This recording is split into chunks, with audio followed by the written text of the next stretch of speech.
Reflexiones desde mi ventana. Hoy iniciamos una nueva conferencia titulada El arrebatamiento de la iglesia. Y nuestro texto central es Primera de Tesalonicenses, capítulo 4, versículos 13 al 17. Sabemos que este tema tiene diferentes posturas teológicas. Y algunos que dicen que sí habrá arrebatamiento, otros dicen que no. En fin, las posturas teológicas existen debido a nuestra mente finita, que Dios tiene una mente infinita y nosotros tenemos limitaciones para comprender la verdad absoluta de Dios. Entonces, deben ser respetadas estas posturas teológicas siempre y cuando estén relacionadas con las doctrinas no esenciales, porque hay doctrinas esenciales y hay doctrinas no esenciales. Las doctrinas esenciales son las que gobiernan todas las iglesias de sana doctrina. Pero las doctrinas no esenciales pues no afectan el tema de la salvación. Voy a mencionar algunas de las doctrinas esenciales, las principales. Número 1, Cristo nació de una virgen. Número 2, la salvación es por gracia. Número 3, la Biblia es la palabra de Dios y la única regla de conducta para conocer a Dios. Número 4, que hay resurrección de muertos. Número 5, que Cristo resucitó para siempre. Número 6, el arrepentimiento de pecados. Número 7, el perdón de todos los pecados. Y número 8, la santidad. Esas son doctrinas esenciales que no deben faltar en el tema de la salvación. Las doctrinas no esenciales, que algunos creen que la iglesia se va a pasar la gran tribulación, otros dicen que no, pero eso no afecta a la salvación porque son doctrinas no esenciales. Otra doctrina no esencial, que algunos creen que si alguien tiene el Espíritu Santo debe hablar en lengua. Esa doctrina son no esenciales, o sea, no afectan la salvación. Y hay otras más, que me imagino que ya ustedes las conocen. Pero lo importante es que las posturas teológicas tengan relación con las doctrinas no esenciales y no con las doctrinas esenciales, porque estas doctrinas esenciales sí afectan la salvación. Como dije anteriormente, estas doctrinas esenciales son las que gobiernan todas las iglesias de sana doctrina en el mundo entero. Bien, entonces vamos a leer nuestro texto central. Primera de Tesalonicenses, capítulo 4, versículos 13 al 17. Leyendo la palabra del Señor, dice de la siguiente manera: Tampoco queremos, hermanos, que ignoréis acerca de los que duermen, para que no os entristezcáis como los otros que no tienen esperanza. Porque si creemos que Jesús murió y resucitó, así también traerá Dios con Jesús a los que durmieron en él. Por lo cual os decimos esto en palabras del Señor, que nosotros que vivimos, que habremos quedado hasta la venida del Señor, no precederemos a los que durmieron, porque el Señor mismo, con voz de mando, con voz de arcángel y con trompeta de Dios, descenderá del cielo, y los muertos en Cristo resucitarán primero. Luego nosotros, los que vivimos, los que hayamos quedado, seremos arrebatados juntamente con ellos en las nubes para recibir al Señor en el aire. Y así estaremos siempre con el Señor. Bien, Dios nos continúe bendiciendo grandemente por medio de su bendita y sagrada palabra.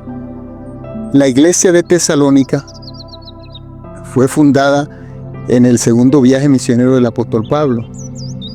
Y fue una iglesia que fue muy activa en el tema de la predicación de la palabra.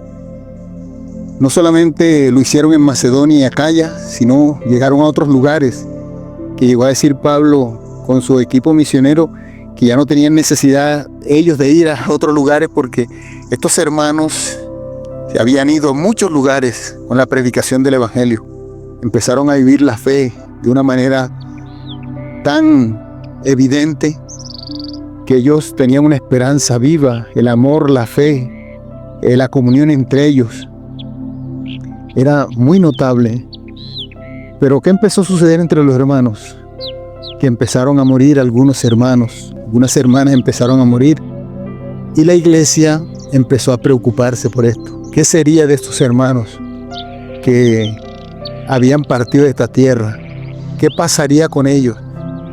Y esta preocupación se apoderó de ellos.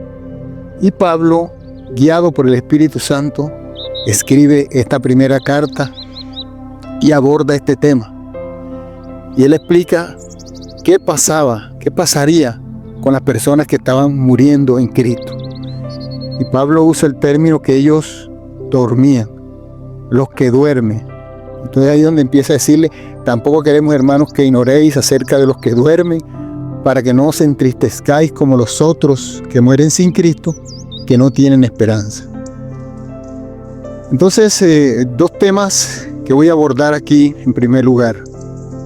Los dos acontecimientos principales que sucederán en el arrebatamiento de la iglesia. Dos acontecimientos principales. Uno de ellos es resurrección, la resurrección de los muertos. Los muertos en Cristo resucitarán primero.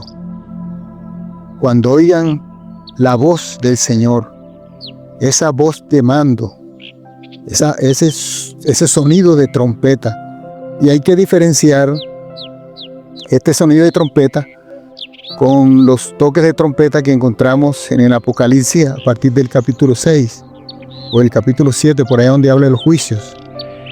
Ahí en Apocalipsis, del capítulo 6 al 16, habla de 21 juicios que son consecutivos. Pero ese toque de trompeta que aparece ahí, que son 7 toques de trompeta, se refiere a trompetas de juicio.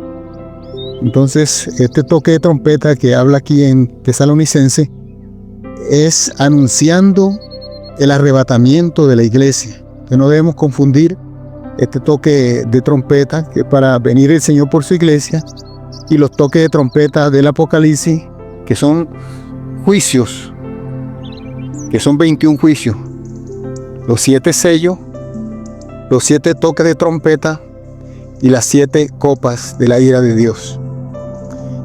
Entonces, los muertos en Cristo resucitarán primero.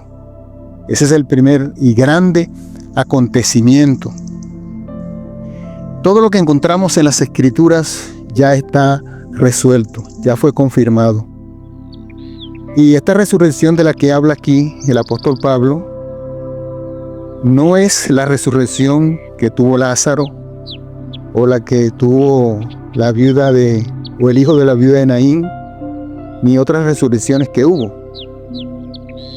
Porque estos, como Lázaro y los demás que murieron y fueron resucitados milagrosamente, ellos volvieron a morir. Pero la resurrección que tuvo el Señor Jesucristo, como dice en 1 Corintios, esa resurrección fue para vida eterna. Es una resurrección gloriosa. Y esa es la resurrección de la que está hablando aquí el apóstol Pablo, que se llevará a cabo cuando el Señor venga por su iglesia, cuando el Señor levante la iglesia. Los muertos en Cristo resucitarán primero.